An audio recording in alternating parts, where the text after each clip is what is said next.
तो hi friends, नमस्ते, जोहार। देखिए, आज हम लोग बात करने वाले हैं एसकेएम में दुमका सेमेस्टर 2 का एक पेपर जिसका नाम है आपका भैक BSc। इसमें आपको पढ़ना है एनवायरमेंटल स्टडीज़, पर्यावरण अध्ययन के बारे में।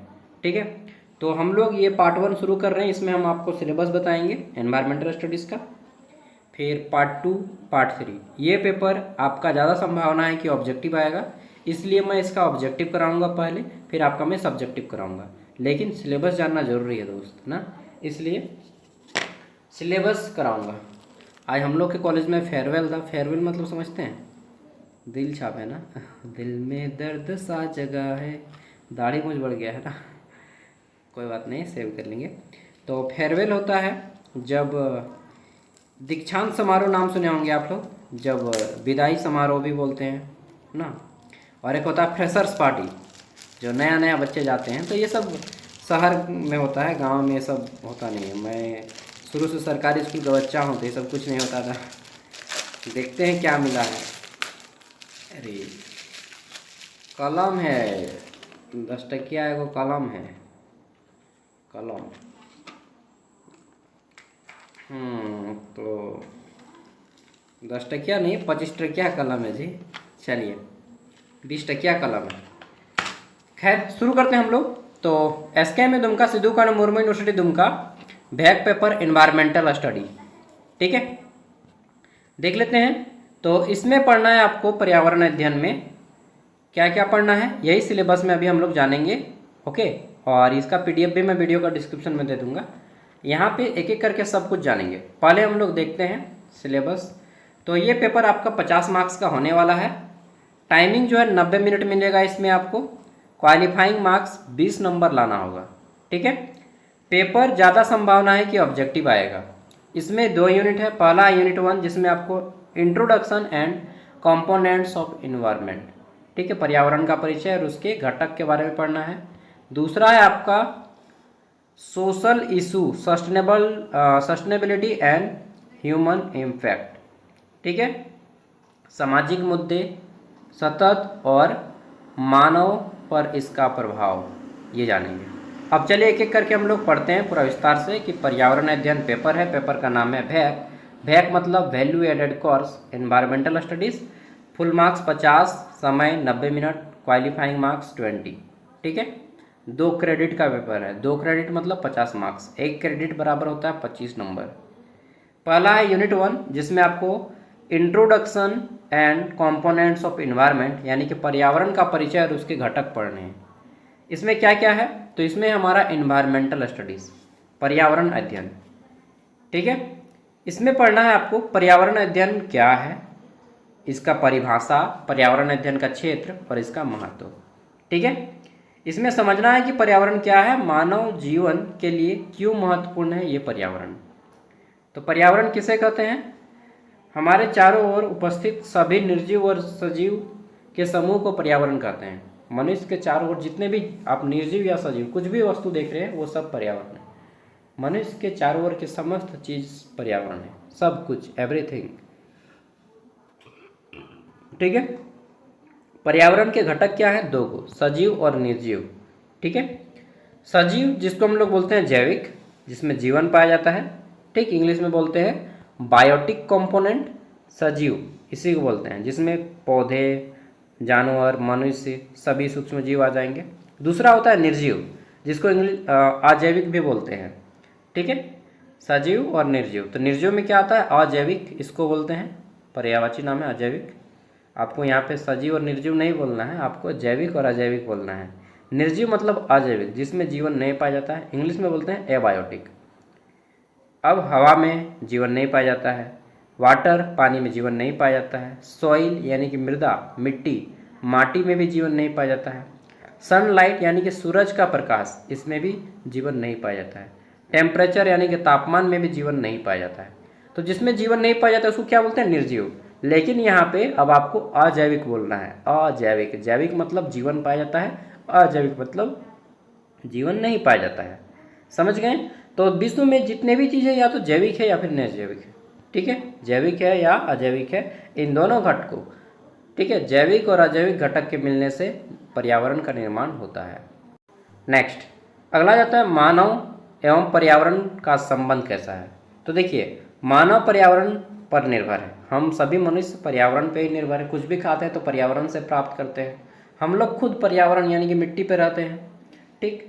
जमीन है जी, जमीन पे ही ना रहते हैं, ना आकाश पे रहते हैं, जल पे भी नहीं रहते हैं। जल भी रहते हैं तो जल भी पर्यावरण है, हवा में भी जल रहते हैं तो हवा भी पर्यावरण है, क्योंकि हवा क्या है, निर्जीव है, निर्जीव भी एक पर्यावरण है। मानव अपनी आवश्यकताओं के लिए प्राकृतिक संसाधनों का उपयोग करता है। अत्यधिक दोहन से पर्यावरण का नुकसान होता है। जब हम पर्यावरण का ज़्यादा उपयोग करने लगते हैं, जैसे कोयला का ज़्यादा उपयोग कर रहे हैं, पेट्रोलियम का, तो उससे क्या होता है, वो पर्यावरण को प्रदूषण करने लगता है बहुत जल्दी, ठीक है। इसलिए पर्यावरण को नुकसान पहुंचता है। नेक्स्ट, मानव और पर्यावरण के बीच संतुलन बनाना आवश्यक है। अगला आ जाता है पारिस्थितिकी तंत्र, इकोसिस्टम। वह तंत्र है जिसमें जीवित और निर्जीव घटक एक दूसरे के साथ परस्पर क्रिया करते हैं। इकोसिस्टम क्या है, तो जिसमें सजीव और निर्जीव एक दूसरे के साथ, मतलब सब एक दूसरे में रहते हैं, एक जैसे हम लोग जहाँ पे रह रहे हैं, ठीक है। पारिस्थितिकी तंत्र जिसमें सजीव और निर्जीव दोनों एक दूसरे के साथ परस्पर क्रिया करते हैं। जैसे एग्जाम्पल दीजिए भैया, जैसे ये मोबाइल है निर्जीव, लेकिन हम है सजीव, और दोनों के मिलने से ही हमारा आपसे बातचीत हो पा रहा है, ठीक है। तो जैसे ये निर्जीव है, ये निर्जीव है, हम सजीव हैं, ठीक। ये कपड़ा निर्जीव है, इसके अंदर जो गंजी पहने वो भी निर्जीव है, ठीक है। तो जो भी चीज़ सजीव और निर्जीव दोनों के परस्पर मिलन से ही ये समाज चल रहा है। सजीव नहीं रहेगा फिर भी निर्जीव को कोई फर्क नहीं पड़ने वाला है, लेकिन अगर निर्जीव न रहे तो सजीव, हम जीव, फिर हम जितने भी हैं सजीव को जीवन जीना मुश्किल हो जाएगा, ठीक है। नेक्स्ट, अगला जाता है पारिस्थितिकी तंत्र के प्रकार। तो पहला है घटक, ठीक है, जैविक और अजैविक एक हो गया। घटक में क्या जाता है, जैविक घटक और अजैविक घटक। एक होता है संरचना के आधार पर पारिस्थितिकी तंत्र और एक होता है कार्य के आधार पर पारिस्थितिकी तंत्र, ठीक है। तो सबसे पहले देखते हैं अब हम लोग पारिस्थितिकी अनुक्रम। देखिए, किसी भी क्षेत्र में समय के साथ जैविक समुदाय का दूसरे समुदाय द्वारा क्रमिक रूप से प्रतिस्थापन होना इकोलॉजिकल सक्सेशन कहलाता है, ठीक है, पारिस्थितिकी अनुक्रम कहलाता है। इसमें आ जाता है आपका प्राइमरी अनुक्रमण, दूसरा आ जाता है सेकेंडरी अनुक्रमण, यानी कि प्राइमरी सक्सेशन, सेकेंडरी सक्सेशन। खाद्य श्रृंखला को देखिए, तो खाद्य श्रृंखला, फूड चेन आपको पढ़ना है। जीवों के बीच भोजन और ऊर्जा का स्थानांतरण को फूड चेन, हिंदी में खाद्य श्रृंखला कहते हैं या खाद्य जाल कहते हैं। जैसे सबसे पहले आया घास। घास जमीन से उगता है, यह सूर्य के प्रकाश से प्रकाश संश्लेषण करता है, फोटोसिंथेसिस करता है, अपना भोजन खुद बनाता है, यानी कि ये एक स्वपोषी है। इसको हम लोग उत्पादक बोलते हैं। क्या बोलते हैं भैया, उत्पादक। ग्रास, घास, घास क्या है, उत्पादक है, उत्पादक, ठीक, उत्पादक, प्रोड्यूसर इंग्लिश में कहते हैं। अब घास को खाया कीट ने, किसने, ग्रास होपर, कीट ने खाया घास को, तो ये कहलाएगा प्रथम पोषी स्तर, ठीक है। प्रथम पोषी स्तर, जो घास को खाया, ये शाकाहारी जीव। हमेशा घास की जगह पे आ सकता है आपका बकरी, वो भी शाकाहारी है, ठीक। घास को जो भी चीज़ खाता है, जो भी चीज़ शाकाहारी है, वो प्रथम पोषी स्तर है। जैसे कि ये कीट, कीट क्या खाया, घास को खाया। अब दूसरा पोषी स्तर, ये पहला हो गया खाने वाला, क्योंकि ये खुद नहीं बना रहा है भोजन।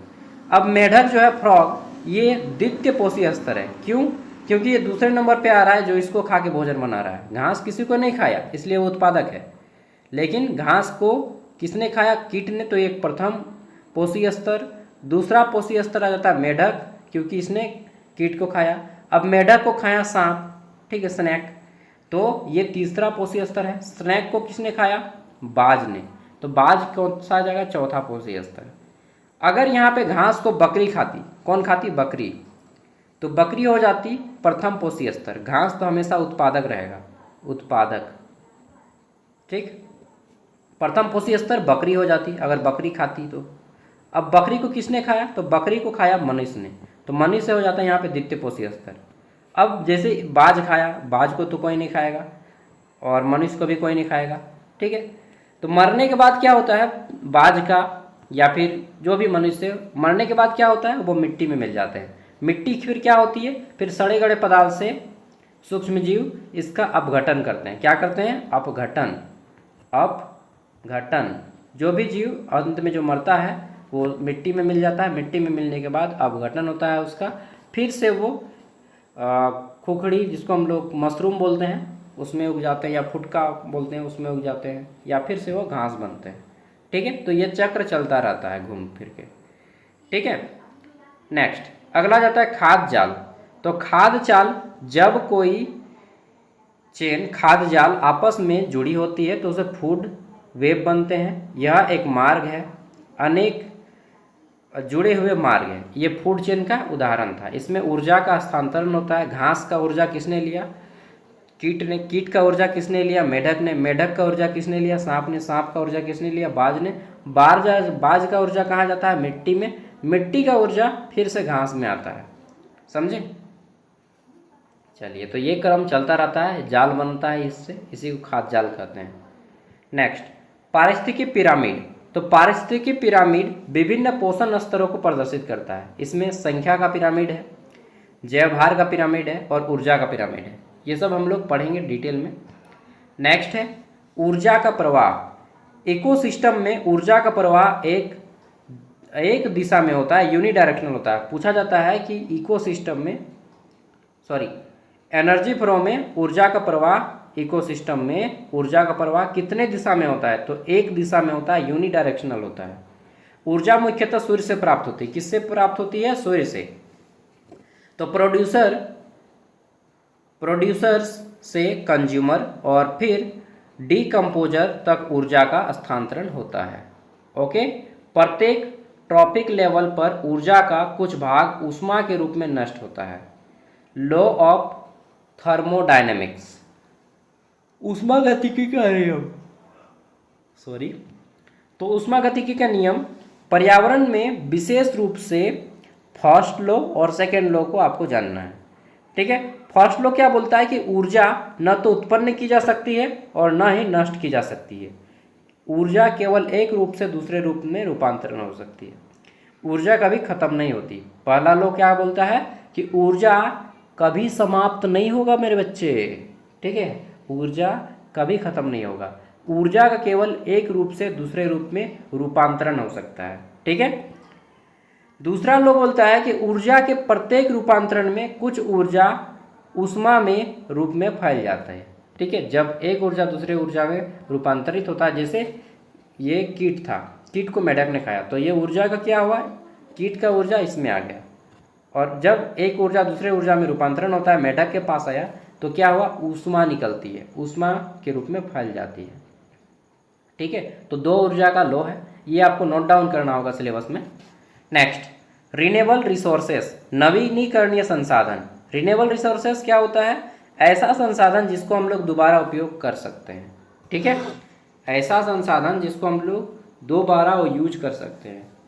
अब बताइए, ये पानी है, मान के चलिए पीने का पानी, तो ये पीजिएगा तो ये क्या रिन्यूएबल है, बिल्कुल रिन्यूएबल है। कैसे बताइए भैया, तो जैसे हमने पानी पिया, ठीक, पेट में गया, फिर टॉयलेट करेंगे, बाथरूम में जाएगा, बाथरूम में जाकर कहाँ जाएगा, फिर वो ज़मीन पे जाएगा।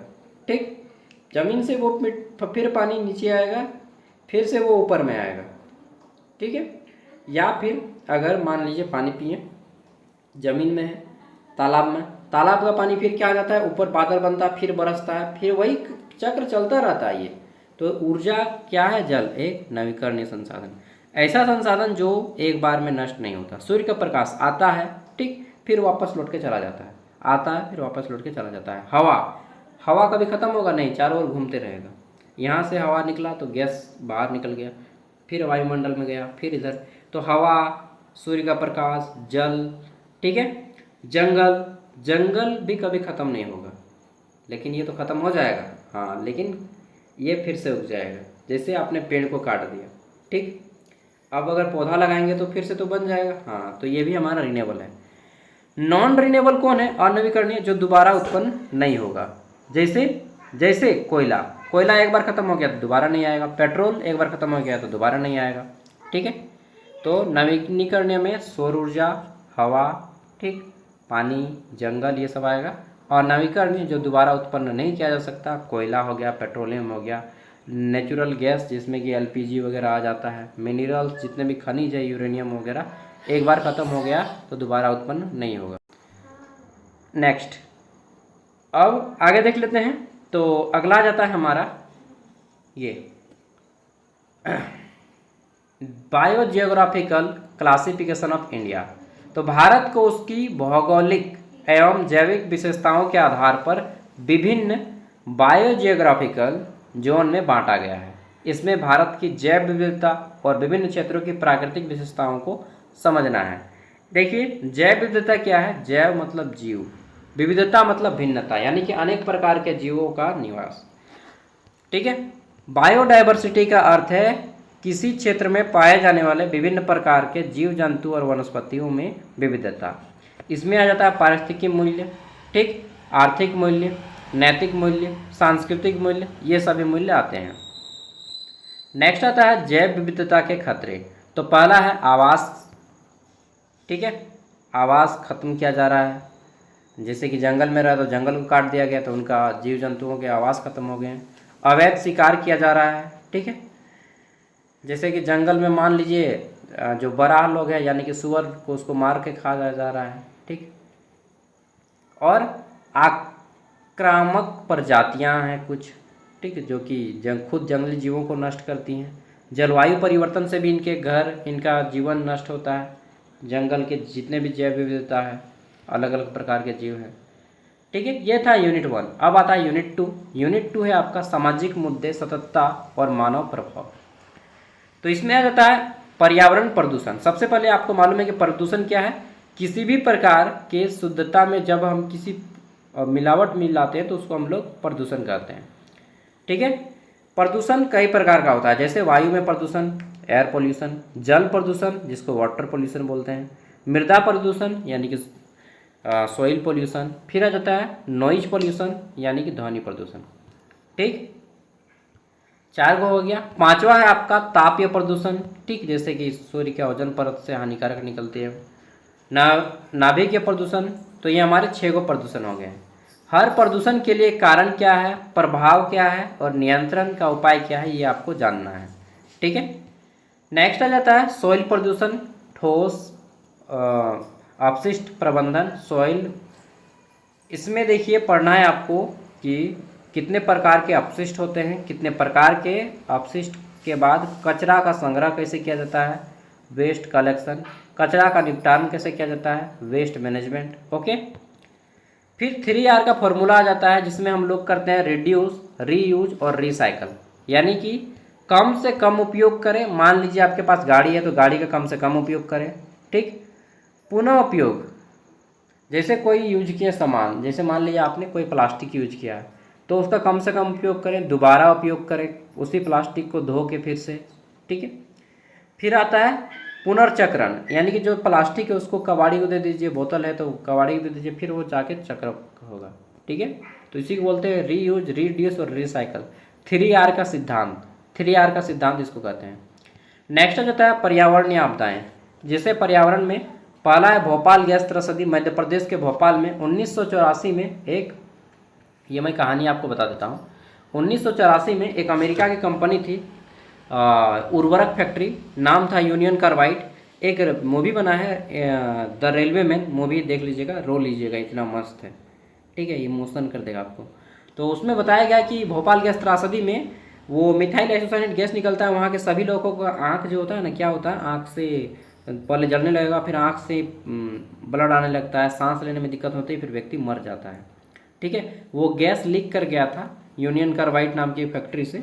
तो अमेरिका की कंपनी थी जिसके कारण मध्य प्रदेश के भोपाल में 1984 में बहुत सारे लोग मर गए थे। फिर पढ़ना है गंगा नदी प्रदूषण के बारे में, गंगा प्रदूषण, ठीक है। नेक्स्ट वैश्विक पर्यावरणीय समस्याएं, विश्व पे जो पर्यावरण की समस्याएं हैं जिसमें जलवायु परिवर्तन पढ़ना है, विश्व का तापमान बढ़ रहा है इसके बारे में पढ़ना है, ओजोन परत का जो क्षय हो रहा है इसके बारे में पढ़ना है, अम्लीय वर्षा हो रहा है इसके बारे में पढ़ना है। फिर आपको आपदा प्रबंधन के बारे में पढ़ना है, बाढ़ पढ़ना है, भूकंप पढ़ना है, भूस्खलन पढ़ना है और चक्रवात पढ़ना है, ठीक है।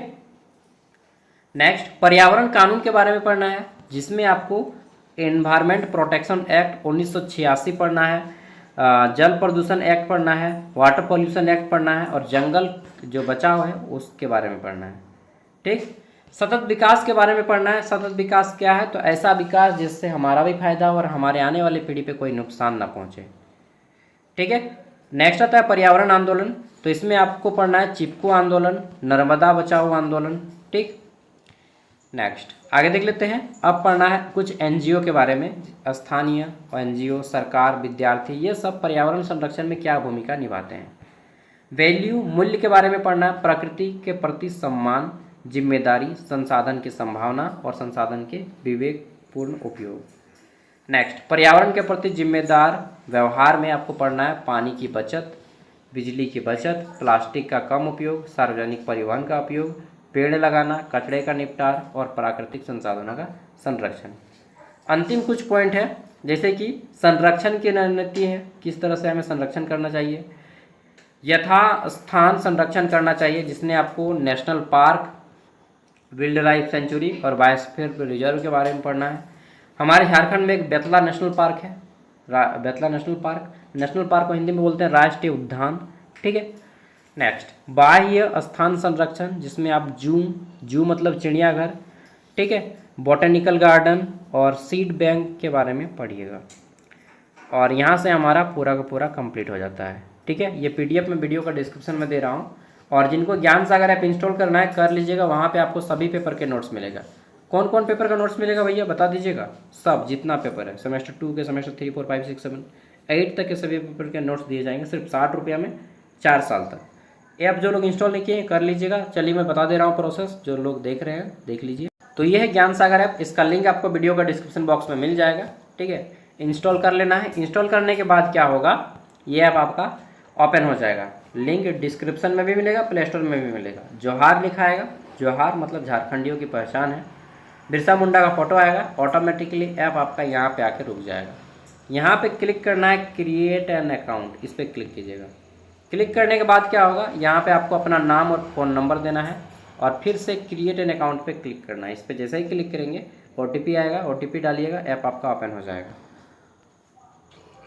इसके बाद क्लिक करना है आपको यहाँ पे ऑल कोर्स में, इसमें ऑल कोर्स, इस पर क्लिक कीजिएगा तो आपका पूरा कोर्स ओपन हो जाएगा। यहाँ पे आपको बाय नाउ पे क्लिक करना है। ठीक, बाय नाउ, ये 60 रुपया पेमेंट करने का ऑप्शन आएगा। 60 रुपया पेमेंट कीजिएगा। और जो लोग फ़ोन पे नहीं चलाते हैं वहाँ पे QR भी मिलेगा। ठीक है, किसी को भी पेमेंट करने बोलिएगा तो हो जाएगा। ये ऐप आपका 4 साल के लिए फ्री हो गया, जैसे लिखा है this course is valid for 4 year. Okay, फिर स्टार्ट लर्निंग आएगा, स्टार्ट लर्निंग पे क्लिक कीजिएगा। अब आपका सारा यहाँ पे सेमेस्टर दिखाई देगा। नीचे उठाइएगा, सबसे नीचे होगा सेमेस्टर 2, जो भी देखना है आप इसको भी देख सकते हैं, इसको भी देख सकते हैं, सेमेस्टर 6 भी देख सकते हैं। सेमेस्टर 2 में आप क्लिक कीजिएगा सिंपली, तो यहाँ पे सभी पेपर ऑन हो जाएंगे। 2 को आएगा, 25-29 सेशन पे क्लिक कीजिएगा। 25, 29, 26, 30 और आने वाले सभी के लिए ये काम देगा। ठीक है, 25, 29 पे यहाँ पे आ जाइए। जो भी पेपर देखना है, मान के चलिए आपको सोशल अवेयरनेस का पेपर देखना है, भैक पेपर देखना है, तो इस पर क्लिक कीजिएगा। ठीक है, इसको ऊपर उठाइएगा, सब मिलेगा। सोशल अवेयरनेस के बाद भैक है, मान लीजिए आपको ये पेपर देखना है, क्लिक कीजिए, सब आ जाएगा। सिलेबस देख रहा है तो व्यू पे क्लिक कीजिए। यूनिट 1 देखना है, जो भी देखना है क्लिक कीजिए, यहाँ पे खुल जाएगा। उसके बाद ये तीर का निशान आएगा, इस पर अगर क्लिक करेंगे तो आपका PDF फ़ोन में डाउनलोड हो जाएगा।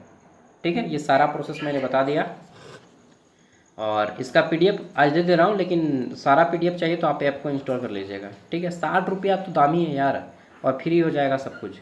ऐप सारा मिलेगा। ठीक है, सब कुछ PDF मिलेगा।